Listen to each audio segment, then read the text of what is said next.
So, ayan guys, for today's video, i-open lang natin ang ating WhatsApp account or yung ating WhatsApp.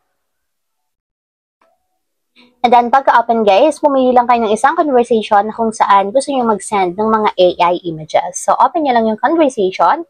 And then, dito guys, tap nyo lang yung file button na dito sa may message or write a message. And ayan guys, piliin nyo lang dito yung AI images. And make sure guys na updated pala yung inyong WhatsApp account para may bagong feature sa inyong application. So ayan guys, dito pwede tayong mag-describe ng kahit anong image na gusto nyong ma-describe. So for example is maglalagay ako dito ng phrase. So, pink, beach, and white flowers.